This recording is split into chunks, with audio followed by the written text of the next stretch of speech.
এই video miss তো Notre Dame কলেজে চান্স মিস। নটরডেম কলেজ ভর্তি পরীক্ষার আগে তোমরা 5টা বিষয় একটু মাথায় রাখবা।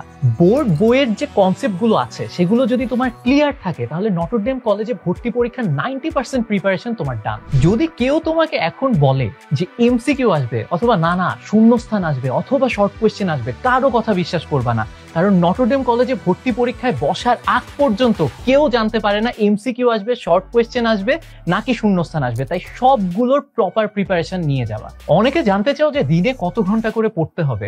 এখন এসএসসির পর এই ছুটি আর কখনো পাবা না, তাই দিনে 2 ঘন্টা বা 3 ঘন্টা পড়াই এনাফ। বাট এতটুকু মাথায় রেখো, একটু স্ট্র্যাটেজিক ওয়েতে পড়তে হবে যেন পুরো সিলেবাসটা কভার করা যায়। বাই দ্য ওয়ে, কলেজ অ্যাডমিশনের ফুল স্ট্র্যাটেজি নিয়ে আমরা কিন্তু একটা প্রি কোর্স লঞ্চ করেছি, কলেজ অ্যাডমিশন 2025। কোর্সের লিংক কমেন্টে দেওয়া আছে। ইউজুয়ালি নটরডেম কলেজে ভর্তি পরীক্ষায় ক্যালকুলেটর অনেক সময় অ্যালাউড হয় না। সো ইন দ্যাট কেস মাথায় রাখবা যে এমন কঠিন কোনো ক্যালকুলেশন তোমাকে দিবে না যেটা তুমি ক্যালকুলেটর ছাড়া সলভ করতে পারবে না, জাস্ট বেসিক যোগ বিয়োগ গুণ অথবা ভাগ। তো এসএসসির পরের এই ছুটিতে অনেক বেশি পড়াশোনা করতে হবে না, জাস্ট এতটুকু মেক শিওর করো এসএসসি পরীক্ষা শেষ হওয়ার পর যতটুকু তুমি পারতা কলেজ অ্যাডমিশন পরীক্ষার আগে তুমি যেন অতটুকু পারো। যা যা পারো এখন সেটা যেন ভুলে না যাও, তাহলেই হবে।